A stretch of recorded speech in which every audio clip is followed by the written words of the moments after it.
Good morning, Pulp Bites, and welcome to another particularly pulpalicious week of Pulp Picks. I'm Corey. I'm Sarah. And I'm Patrick.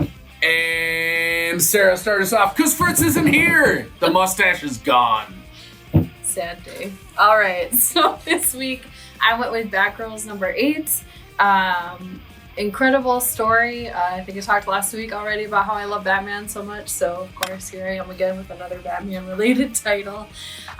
If you haven't been reading it, it's essentially about all three of the Batgirls, right? So we've got Babs, we've got Stephanie, we've got Cassandra, and they're all kind of working together. What I really like about this issue in particular is Babs usually works as like the Oracle, right? And she's kind of standing in the background while the other two are doing the Batgirl type things. But this issue kind of flips that. So Babs gets to go Batgirling again. And as someone who's always been very pro Babs and Dick in terms of relationship, this is a really great look at their relationship and what that entails for the two of them. But they're working to try and help Seer, actually. So it's just a really interesting story. Robbie Rodriguez is doing the art right now, which is always fabulous. At least I really like Robbie Rodriguez. So it's a pretty solid read. Yeah. And that rolled out of the backup story from Batman, right? That's kind of where they set up that the three of them were going to start working together and live in that, warehouse loft apartment thing. Yeah, good stuff. Yeah. Cool. What about you, Patrick?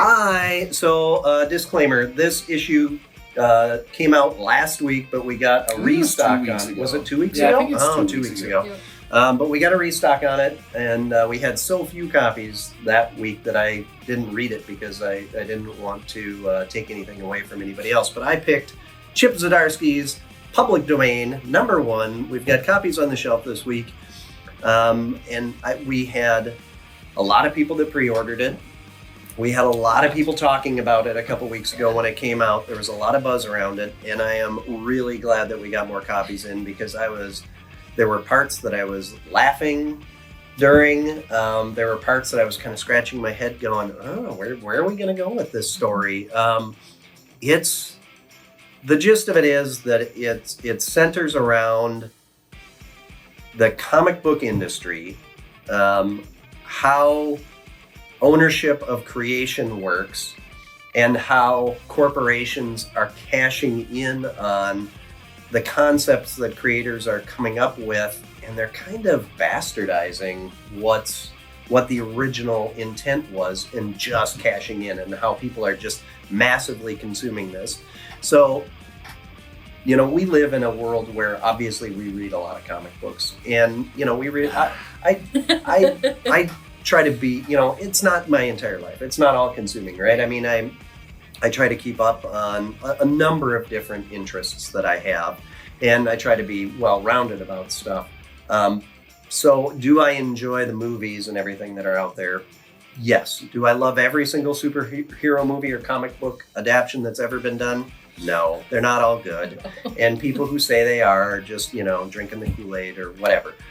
This really kind of taps into that. Like, some of that can be good, and you can really appreciate some of that stuff and not be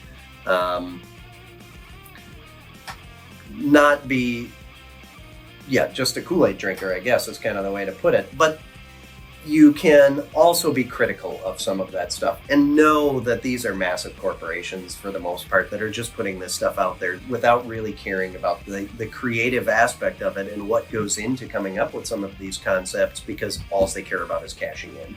So if one movie flops, they're just going to adjust and do another one in a slightly different way. So they really poke some holes into that. And it's from, the creator's point of view, because Zdarsky has been an artist, he's been a writer, and they kind of look at all of those different dynamics. Some people even call him a space cowboy. I'm really interested to see where they go with this. It's super good. And it's well balanced. It's funny in parts. Mm-hmm. It's sincere and sweet in other parts, and there's family dynamics, there's business dynamics. It's just good. It's good. Buy it. That's my hard pitch. All right, go. All right. My pick of the week is Barbaric. This is just a one-shot. If I didn't bully you into buying the previous run of this, this is a really good jumping on point. And they have they had like a free comic book day story. I think it was either free comic book day or something. But at the end of that issue, they outright said that there's like they have like 5 years worth of stories written up, and they're just drawing all the stuff for it. This is like Conan the Barbarian on Adult Swim. The axe talks to him, and he's the only one that can hear it.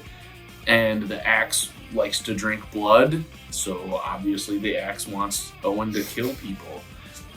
And when the axe drinks too much blood, he gets really drunk, and it's hilarious.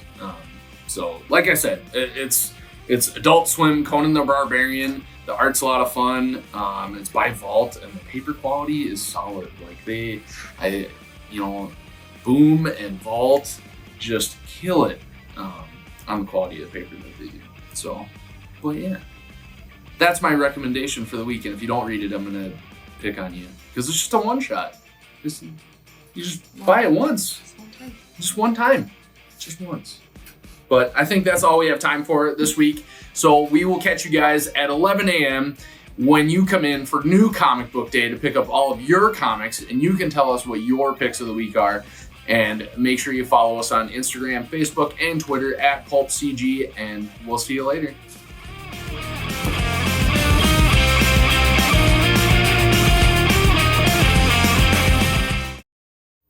But do you though? No, I don't. I'm not a big Steve Miller Better guy. than Maurice. Oh, wow. So,